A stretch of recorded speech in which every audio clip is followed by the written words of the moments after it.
Olá, eu sou o Lucinda, este é o canal Buscando Luz.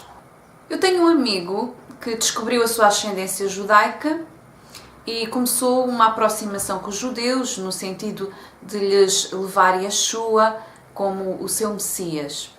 Até aí foi uma intenção compreensível, não é? Yeshua é judeu, ele é o Messias do povo judeu e é natural que qualquer pessoa lhes queira mostrar isso, embora tenha que ser o próprio Senhor a mostrar. Então, nessa caminhada desse meu amigo, ele veio-me mostrar algo no Salmo 23. E ele dizia-me então, no Salmo 23, todos conhecemos, Salmo de Davi: Yahweh é o meu pastor, nada me faltará, deitar-me faz em pastos verdes ou verdes pastos, guia-me mansamente a águas tranquilas, refrigera a minha alma, guia-me pelas veredas da justiça por amor do seu nome. Quando havia esta expressão aqui, refrigera a minha alma, dizia-me ele que este refrigera a minha alma quer dizer volta a trazer a minha alma. E é verdade, no hebraico diz aqui volta a trazer a minha alma, mas ele interpretava, e não veio da cabeça dele, veio de judeus com quem ele se dava, que este voltar a trazer a minha alma tinha a ver com a reencarnação.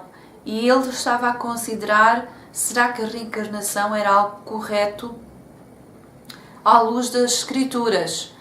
Porque nesses contactos com os judeus, alguém lhe fez passar essa ideia. Há um perigo tremendo nas pessoas que estudam as Escrituras e que têm esta aproximação com as raízes hebraicas. Eu vejo que alguns já me dizem, tenta provar isso que estás a defender apenas na Tanakh, ou seja, no Antigo Testamento. Mas isso é completamente errado. Eu não tenho que provar tudo na Tanakh, no Antigo Testamento. O Antigo e o Novo se completam e se explicam. Eu não posso compreender o Novo Testamento, a Berit Hadashah, não posso compreendê-la, não posso compreender o Novo Testamento sem entender o Antigo, porque é lá que vamos buscar o significado de muita coisa. Mas também eu não posso ignorar o Novo Testamento, porque o Novo Testamento é o cumprimento de todas as coisas. É a revelação de Yeshua.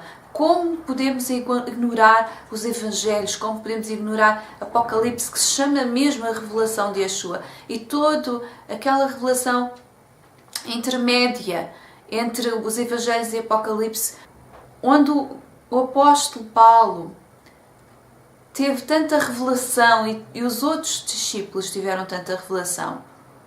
Paulo diz que teve revelações tremendas. Então, analisando no hebraico, que vocês querem saber o que é que está lá realmente. O verbo que lá está é voltar. E vocês imaginem neste salmo a ovelha. Existe o pastor e existe a ovelha. E Davi apresenta-se aqui como sendo uma ovelha do Senhor. Ele que tinha sido pastor, ele apresenta-se como uma ovelha do Senhor aqui neste salmo e vê o Senhor a conduzi-lo. Ele não fala aqui de reencarnação nenhuma. Ele fala que ele, Davi, o mesmo Davi, o Senhor era para ele como um pastor e nada lhe faltava. E ele imaginava aqueles pastos verdes onde ele levava as suas ovelhas e colocava-se a ele mesmo também nessa situação, sendo uma ovelha protegida, encaminhada a lugares onde havia alimento. E este volta a trazer a minha alma. Tem a ver com a nefesh, que é a alma que existe, e o verbo é volta a trazer. Imaginem, por exemplo, alguém que está prestes a perder a vida, a ovelha que está a cair para um buraco e está prestes a perder a vida. E aqui a figura é que o Senhor volta a trazer a alma da ovelha, que é a figura aqui do ser humano e de Deus. Volta a trazer a minha alma. Faz-me lembrar uma passagem em que Israel, Jacó, quando tem conhecimento que o seu filho perdido, José, estava vivo, diz que ele se vivificou, voltou à vida. Ele é como se se sentisse morto depois de perder aquele filho amado, como se tivesse voltado à vida. Assim acontece. e tenho a certeza que muitos de nós já passamos por situações que é como se algo tivesse morrido em nós e Deus vem e nos faz voltar à vida, nos restaura. É a tal restauração da alma. Está a restaurar a alma aqui nas traduções nesse sentido, porque é esse o sentido. Faz voltar a nossa alma à vida. Não é uma reencarnação, porque agora podemos ver o que é que o resto das Escrituras falam e ver que não há espaço para reencarnação nenhuma nas nossas Escrituras judaico-cristãs. Em Êxodo 3:6, quando aquele anjo do Senhor, que nós já falamos em vídeos, se alguém tiver interesse em perceber quem é o anjo do Senhor, no início do canal eu fiz 2 vídeos sobre o anjo do Senhor, era o próprio Yahweh, mas o Filho que se manifestava visivelmente a Moisés, também se tinha manifestado a Abraão. Este anjo do Senhor diz que ele se apresenta como Deus, como Elohim e como Yahweh. Se apresenta a Moisés, diz que eu sou o Deus do teu pai, o Elohim de teu pai, o Elohim de Abraão, o Elohim de Isaac, o Elohim de Jacó. E depois Moisés encobriu o seu rosto porque temeu olhar para Deus, para Elohim. Então, Deus sempre fala de pessoas de uma forma única. Abraão é Abraão e é só Abraão. O espírito de Abraão não anda a desenvolver-se ao longo de gerações, a voltar à Terra e entrar num outro corpo e a evoluir, que é isso que defende a reencarnação. Abraão é Abraão quando nasceu e Abraão, mesmo Abraão, está num lugar e existe o mesmo Abraão. Assim como todas as pessoas que vieram à Terra e todas as genealogias fazem sentido existirem nas Escrituras com esse propósito de individualizar cada pessoa como alguém que existiu, alguém único que existiu. Eu e quem me está a ouvir é uma pessoa única, com o espírito, com uma alma, com um corpo único.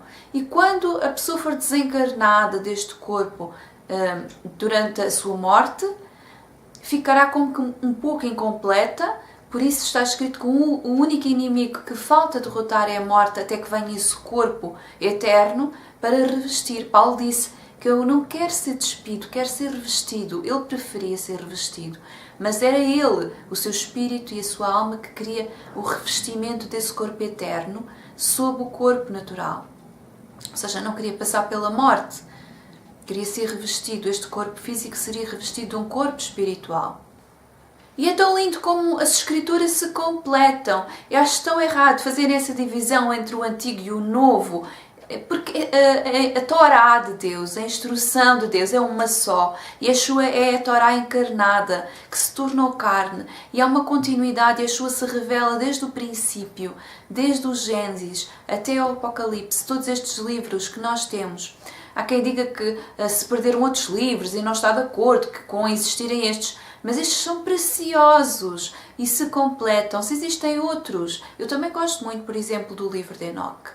Gosto muito, talvez um dia possamos estudar um pouco sobre ele. Mas estas escrituras que nós temos, que foram validadas pelo próprio Yeshua quando esteve cá, e depois pelos seus discípulos, são tão preciosas, são como aquela pérola preciosa que nós devemos deixar tudo para valorizar. Que nelas está a revelação de Deus. E então em João 8 continua com esta ideia de Abraão, Isaac e Jacó. Yeshua está a falar com os fariseus, com o povo, os fariseus sempre a tentarem apanhá-lo, a armar-lhe ciladas para tentarem acusá-lo de algo. E ele diz: Abraão, vosso pai, exultou para ver o meu dia e viu e alegrou-se. Disseram depois os judeus: ainda não tens 50 anos e viste Abraão? Disse-lhe Jesus: em verdade vos digo que antes que Abraão existisse eu sou. Abraão terá existido cerca de 2000 anos depois da queda de Adão. E nessa altura, 2000 anos depois, até quando Yeshua veio, passaram mais 2000 anos. E naqueles 2000 anos, Abraão não esteve a evoluir aqui na Terra, nem noutros corpos, em evolução, como diz a reencarnação. Abraão era a mesma pessoa e Yeshua disse que Abraão o viu. E que Abraão viu estes dias da encarnação. Abraão estava vivo. É por isso que em 1 Tessalonicenses 5:23 diz que nos devemos santificar no nosso espírito, na nossa alma e no nosso corpo. Porque o ser humano tem esta vertente tripartida.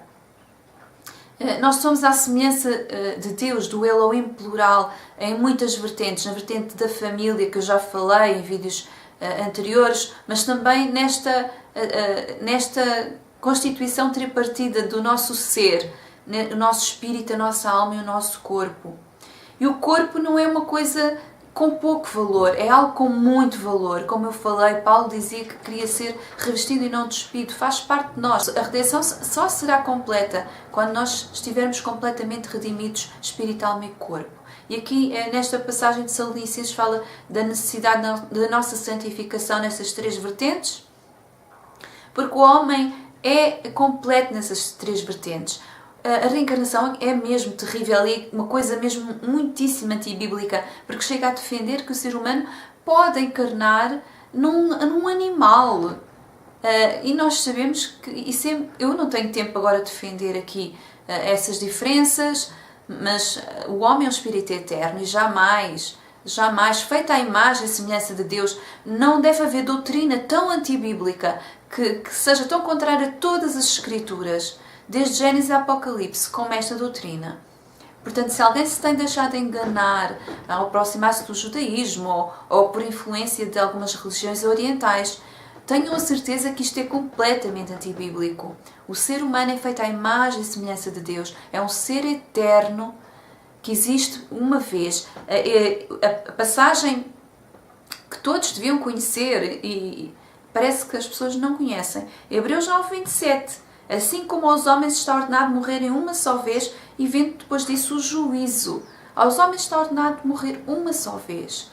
E morre o seu corpo e, nesse caso, aquilo que está contido no seu corpo, que é o seu espírito e a sua alma, ficam reservados. No Antigo Testamento é chamado o Sheol, o lugar dos mortos. E depois, quando Yeshua veio, permitiu que aqueles que têm o Espírito de Deus, a Ruá Divina, possam ir para junto de Cristo. E assim aparecem lá as almas debaixo do altar em Apocalipse. Nós já falamos, há um vídeo que eu fiz sobre o dia das primícias, que fala da ressurreição de Yeshua, como ele levou cativo o cativeiro, e nessa diferença do antes da ressurreição de Yeshua e depois da ressurreição de Yeshua, como é que mudou. Em Filipenses 1:23 diz que mas de ambos os lados estou em aperto, tenho desejo de partir e estar com Cristo, porque isto é ainda muito melhor. Depois da vinda de Yeshua, depois da ressurreição, depois daquele dia das primícias extraordinário, que nós falamos em vídeos muito mais atrás, quando falamos das Moedim, das festas, temos acesso ao Pai. Yeshua foi aquele que inaugurou o nosso sumo sacerdote, e agora temos acesso a Yeshua. E por isso ele disse que nós estaremos sempre com ele. Esse lugar dos mortos, neste momento, não é para aquele que tem o Espírito de Deus. E aqueles que se aproximam do judaísmo começam a defender que o crente fica a dormir, à espera da ressurreição. Porque realmente, baseado no Antigo Testamento, é só isso que temos. Por isso não podemos esquecer toda a Torá divina, a Torá que se completa com a vinda de Yeshua, com a revelação dos seus discípulos, com a revelação dos profetas, pós-Yeshua, como é o livro do Apocalipse. Apocalipse 20 fala da primeira ressurreição, que nós aguardamos, não é? E da segunda ressurreição, que será a ressurreição dos ímpios. Só há estas duas ressurreições. Também temos os vídeos sobre o arrebatamento, que quem tiver interesse pode ouvir. Apocalipse 20 fala desta primeira e segunda ressurreição. E só há uma ressurreição. Ressurreição quer dizer voltar a ter um corpo. Então, não há várias ressurreições, não voltamos a ter N corpos e estamos a aperfeiçoar-nos. Há uma ressurreição dos salvos e há uma segunda ressurreição dos não salvos. Para que é que serve esta segunda ressurreição? Porque haverá um juízo sobre aqueles que não tiverem o Espírito, aqueles que não forem salvos. Há um juízo sobre eles. Eles serão julgados num corpo. Eles ressuscitarão e depois terão a segunda morte, a morte eterna. Que depois sobre isso há várias posições. Esta é a explicação bíblica muito resumida, porque num vídeo pequeno para o YouTube não podemos estar com uma explicação muito aprofundada. Mas basta vocês olharem, nem é preciso conhecer a Bíblia. Nós olhamos para o nosso mundo e nós vemos o nosso mundo ficar pior e não melhor. Se houvesse um aperfeiçoamento das pessoas, o mundo as pessoas estariam cada vez melhor, porque elas viriam e iam sendo aperfeiçoadas até ficar um mundo melhor. E nós não vimos isso. Vimos a maldade cada vez mais a crescer e o homem não está a evoluir para algo melhor. Antes, pelo contrário, só Deus, só o Espírito de Deus no homem, só restaurando a nossa vida, fazendo-nos nascer de novo, só o Espírito de Deus em nós nos pode fazer melhor, porque na nossa carne não existe bem algum. Não se deixem contaminar. O judaísmo atual não é puro, não é a doutrina pura. Nós podemos aprender, sim, algumas coisas das Escrituras, mas sempre com o filtro de Yeshua. Tudo aquilo que contradisser as palavras de Yeshua e as palavras dos seus discípulos, alguma coisa está errada. Nós temos que pedir ao Espírito de Deus para nos guiar em tudo e não perder a sabedoria, a luz que nós já temos. Temos que andar na luz que já foi revelada e não voltar atrás. Claro que vamos acrescentar aquilo que já temos, muitas coisas maravilhosas que podemos aprender. Os nossos irmãos messiânicos estudam as Escrituras noutra perspectiva e eles podem nos ensinar, mas também qualquer cristão que tenha o Espírito tem revelação de muitas coisas novas. Então nós temos que ser aquela oliveira que se completa e não abandonarmos aquilo que já foi dado, aquilo pelo qual Yeshua deu o seu sangue. Yeshua é a nossa Torá, Yeshua é a nossa luz, Ele é a luz e tudo tem que ser visto através dele. Deus vos abençoe.